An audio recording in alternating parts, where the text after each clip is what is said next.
नमस्ते इंडिया। आज हम चर्चा करेंगे बजट 2024 के बारे में, जिसे 23 जुलाई 2024 को निर्मला सीतारमण द्वारा लोकसभा में सुबह के 11 बजे पेश किया गया था। ये मोदी सरकार 3.0 का पहला केंद्रीय बजट है, जिसको निर्मला सीतारमण ने अभी तक में 70वीं बार पेश किया है। इस वीडियो में हम जानेंगे कि बजट में क्या क्या बदलाव किए गए हैं। आइए वीडियो को स्टार्ट करते हैं। निर्मला सीतारमण ने अपना बजट प्रस्तुत किया था, तो ये बजट प्रस्तुत जो किया था, इनका जो कुल व्यय है वो 48.21 लाख करोड़ रुपए रखा गया था। जबकि पिछली बार की बात करते हैं तो ये पिछली बार जो था 45.02 लाख करोड़ रुपए था। तो राजकोषीय घाटा है वो जीडीपी का कितना है, 4.9% है। ठीक है। यदि हम बजट को अच्छे समझने पहले ये जानते हैं कि हमारे बजट का पैसा कहाँ से आता है, रुपीस कहाँ से कम होता है। इस ग्राफ में आपको साफ साफ दिखाई दे रहा होगा कि 27% जो हमारा जो पैसा आता है वो हम उधारी लेते हैं, बाहरी देशों से हम उधारी लेते हैं। ठीक है। और जिसमें से 19% आप देख रहे हो, जो आप जितने भी कर्मचारी होते हैं जो टैक्स पे करते हैं, वहां से हमारा पैसा आता है 19% आता है। 18% जो होता है वो बिजनेस मॉडल से आता है, जो जीएसटी से आता है 18% आता है। ठीक है। जो 17% जो आ रहा है वो कॉर्पोरेट टैक्स, क्या बड़ी बड़ी कंपनी टैक्स दिए जाते हैं, वहां से पैसा आते हैं। बाकी कई फैक्टर हैं जो आपको इस ग्राफ में दिखाई दे रहे हैं। आइए और स्टार्ट करते हैं और आगे बढ़ते हैं। फिर हम बात करते हैं कि जो विकसित भारत का जो बजट प्रस्तुत किया गया था, इसमें 9 प्राथमिकता रखी थी, 9 चीजों की प्राथमिकता रखी गई थी। वो प्राथमिकता क्या क्या है हम इसको देखते हैं। हम एक प्राथमिकता की बात करेंगे वीडियो के अंत में, एम्प्लॉयमेंट एंड स्किल की बात करेंगे। अब हम ये जानते हैं इस बजट में किस किस मंत्रालयों को कितना कितना रुपए मिला करते हैं। मंत्रालय जिनको 4.54 लाख करोड़ रुपए राजनाथ सिंह को मिला, जो पूरे व्यय का 12.9% था। यही हम गृह मंत्रालय की बात करते हैं, जिनको 1.50 लाख करोड़ रुपए अमित शाह को मिला। यही हम सड़क परिवहन एवं राजमार्ग मंत्रालय नितिन गडकरी की बात करते हैं, तो उनको मिला है 2.67 लाख करोड़ रुपए मिला है। किसी मंत्रालय की बात करते हैं तो उनको मिला 1.51 लाख करोड़ रुपए, जो शिवराज चौहान को मिला। आईटी एंड टेलीकॉम मंत्रालय की बात करते हैं तो उनको मिला है 1.16 लाख करोड़ रुपए मिला हुआ है। ऊर्जा मंत्रालय की बात करते हैं तो उनको लगभग 68,000 करोड़ रुपए ऊर्जा मंत्रालय को मिला है। इस तरह से मंत्रालय को विस्तृत हुआ है। और शिक्षा मंत्रालय को 1.25 लाख करोड़ रुपए आवंटित किया गया है। हम न्यू टैक्स स्लैब रिजीम की बात करते हैं। 0 से 3 लाख तक में कोई टैक्सेबल नहीं है। 3 से 7 5%, 7 से 10 10%, 10 से 12 50%, और 12 से 50 20%, और 50% से एबव बात करते हैं 30% लगता है।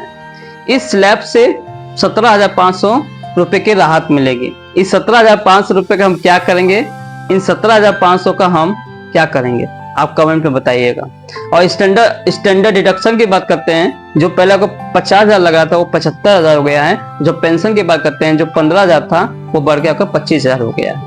जैसे कि विदेशी कंपनी पर जो कॉर्पोरेट रेट लगता था, वो जो 40% लगता था, वो अब 35% हो गया है। एमएसएमई के तहत जो 10 लाख का लोन मिलता था बिजनेस करने के लिए, अब वो आपका 20 लाख का लोन आपको मिलेगा। शॉर्ट टर्म कैपिटल की बात करते हैं तो शॉर्ट टर्म कैपिटल में जहां आपका 15% का टैक्स लगता था, वो 20% हो गया है। यानी शॉर्ट टर्म कैपिटल का मतलब हुआ जो एक साल के अंदर जो भी आपको प्रॉफिट होता था, जिसमें आपको 15% का टैक्स देना पड़ता सरकार को, अब 20% देना पड़ेगा।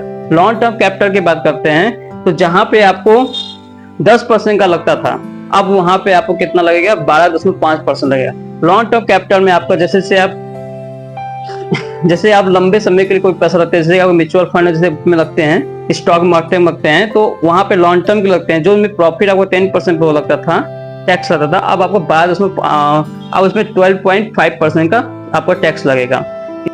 पीएम सूर्य घर मुफ्त बिजली योजना के तहत 1 करोड़ घरों पे मुफ्त 300 यूनिट बिजली दिया जाएगा।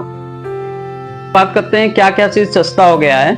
जैसे कि आपका मोबाइल सस्ता हो गया है, मोबाइल चार्जर सस्ता हो गया है, आपके सोने चांदी सस्ता हो गया है, कैंसर की जितनी भी संबंधित दवाएं थी वो सस्ती हो गई हैं। इस पे तो पूरा का पूरा एक्साइज जो ड्यूटी टैक्स लगता था वो 0 हो गया है, पूरा उसको हटा दिया गया है। और क्या क्या महंगा हो, जैसे अमोनियम नाइट्रेट हो गया आपका, ठीक है, आपका जो टेलीकॉम के जितने भी इक्विपमेंट होते हैं वो महंगे हो गए आपके, जितने भी प्लास्टिक के बैनर हो गए, फ्लैश हो गए, वो सब आपके महंगे हो चुके हैं।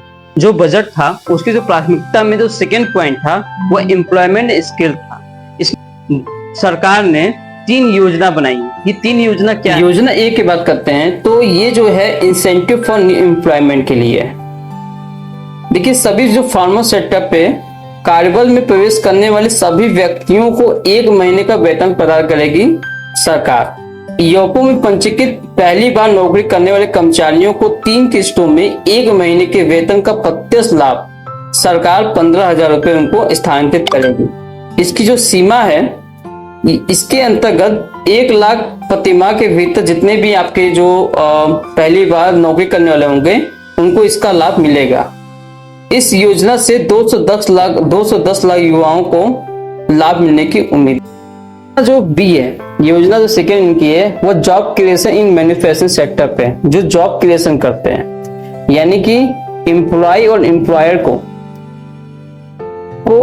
जो सरकार है उनको एक एडिशनल इंटर्नशिप प्रदान करेगी, जो रोजगार के लिए पहले 4 वर्षों तक कर्मचारियों और एम्प्लॉयर दोनों को क्या करेगी, जो उनके ईओपो में जो कंट्रीब्यूशन के आधार पर उनको लाभ मिलेगा इस योजना के तहत। योजना सी, सपोर्ट टू एम्प्लॉय। इस योजना में will cover additional employ in all sector, यानी कि सभी सेक्टर के अतिरिक्त रोजगार को शामिल किया जाएगा। 1 लाख रुपए प्रतिमाह के वेतन के भीतर सभी अतिरिक्त रोजगार गिने जाएंगे। सरकार प्रत्येक अतिरिक्त कर्मचारियों के लिए ईओपो के अंशदान के लिए एम्प्लॉयर को 2 साल तक 3,000 रुपए प्रति माह तक की प्रतिपूर्ति करेगी। इस योजना से 50 लाख लोगों को अतिरिक्त रोजगार मिलने की उम्मीद है। ये 3 स्कीम के लिए 1.07 लाख करोड़ रुपए खर्च किया जाएगा। स्कीम 1 की बात की जाए तो 23,000 करोड़ रुपए, स्कीम बी में 52,000 करोड़ रुपए और स्कीम सी के लिए 32,000 करोड़ रुपए यहाँ पे खर्चा किया जाएगा।